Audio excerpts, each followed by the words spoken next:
Hello दोस्तों, आज की कहानी है अय्याज जिस्म का भाग 78। कोल बैल की आवाज़ सुनकर जमुना बहन और चित्रा दोनों की नींद खुल जाती है। चित्रा लेटे लेटे बोलती है, दीदी देखो तो इतनी सुबह सुबह कौन हो सकता है? कहीं पड़ोस की आंटी तो नहीं? अकेली रहती है, दोनों बेटे और बहू और बच्चे विदेश में रहते हैं। जमुना बहन उठती हुई कहती है, हाँ हो सकता है, उसकी तबीयत अभी ख़राब चल रही है, देखती हूँ। जमुना बहन उठकर पहले बाथरूम जाती है। इस बीच एक बार फिर कोल बैल बज उठता है। जमुना बहन मुख्य दरवाजे के पास आ जाती है और दरवाज़ा खोल देती है। बाहर एक साथ 6-7 लोगों को खड़ा देखकर डर जाती है। उनमें से यामिनी और अभय को पहचानती थी। यामिनी को जमुना इसलिए जानती है क्योंकि लोखंडे एंटरप्राइज में इंटरव्यू देने के लिए चित्रा के घर में 1-2 हफ्ते रह चुकी है।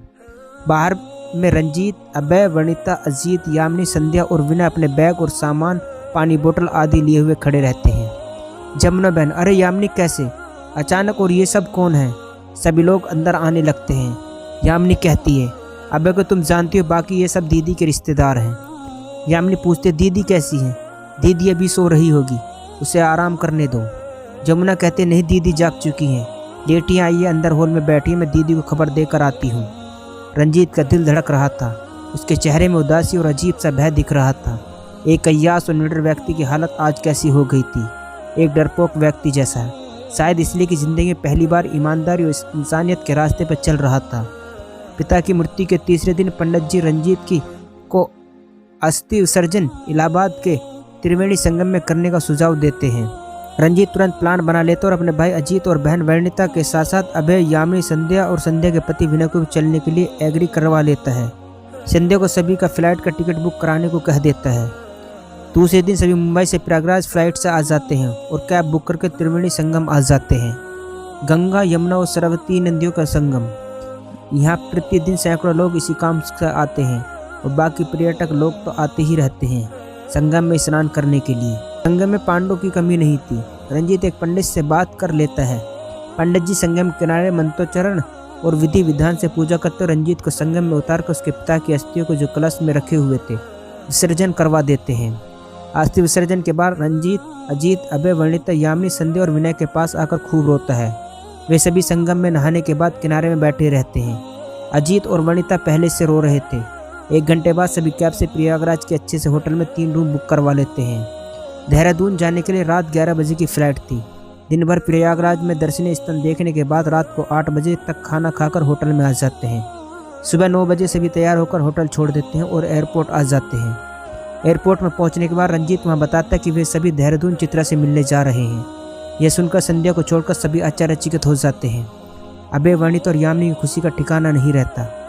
वे अपने मन में ईश्वर को धन्यवाद देते हैं। उस दिन अभय, यामिनी और वनिता की बातों को सुनकर रंजीत अपने कमरे में आ जाता है।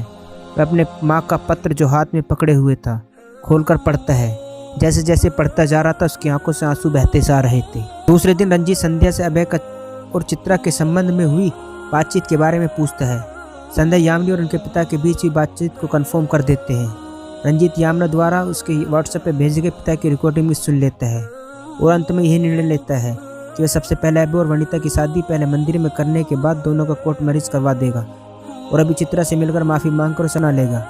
उसकी डिलीवरी के लिए मुंबई लेकर आ जाएगा। चित्रा बच्चे को जन्म दे देने के बाद उससे कोर्ट में शादी कर लेगा। रंजीत के निर्णय को वह संध्या को बताकर फिलहाल सस्पेंस रखने को कह देता है। इधर दरवाजे में जो बातचीत होती रहती है वह चित्रा सुन लेती है। इनकी आवाज़ सुनकर कमरे तक सुनाई दे रही थी। यामिनी की आवाज़ पहचान लेती है।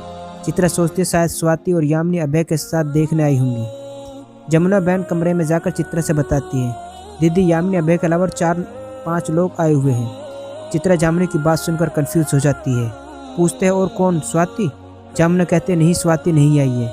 अभय और यामिनी के अलावा एक लड़की, एक लेडीज़ और 2 जेंट्स आए हुए हैं। अब तो चित्रा की जिज्ञासा बढ़ जाती है। वह आराम से बिस्तर से उठ जाती है। जमुना को इशारा करती है। जमुना से सहारा देकर खड़ी करती है और धीरे धीरे चित्रा को चलाती हुई कमरे से निकालकर हॉल की तरफ बढ़ने लगती है। रंजीत अंतिम बार चित्रा की वर्ली मुंबई के लक्ष्मी अपार्टमेंट में देखा था। स्मार्ट, सुंदर और गोरी। अभी उसे बड़े पेट और मुझे चेहरे के साथ चलते हॉल में आता देखता रहता है। गर्भवती महिला का 9वें माह में चेहरा ऐसा ही हो जाता है। चित्रा रंजीत को पहचान लेती है। रंजीत की वो पर्सनैलिटी अब नहीं रही जो उस वक्त दुबला हो चुका था। अभय यामिनी के साथ रंजीत को देखकर चित्रा की धड़कनें बढ़ जाती है। वो रोने लगती है। जमुना उसे लाकर सोफे पर बैठा देती है। वह वनिता को कभी नहीं देखी थी, पर समझ जाती कि वनिता ही होनी चाहिए और साथ में बैठा हुआ लड़का रंजीत का भाई हो सकता है, क्योंकि उसकी शक्ल रंजीत से मिलती जुलती थी। चित्रा संध्या से परिचित थी। चित्रा बारी बारी सभी की तरफ देखती हुए रोती रहती है। सभी शांत बैठे हुए थे। तभी अचानक चित्रा को लेबिन पेन स्टार्ट हो जाता है और वो जोर से चीख पड़ती है। क्या होगा आगे, जानने के लिए कहानी का अगला भाग जरूर देखें। दोस्तों, ये था या जिस्म का भाग 78। दोस्तों, कहानी अच्छी लगी हो तो चैनल को सब्सक्राइब करना ना भूलें।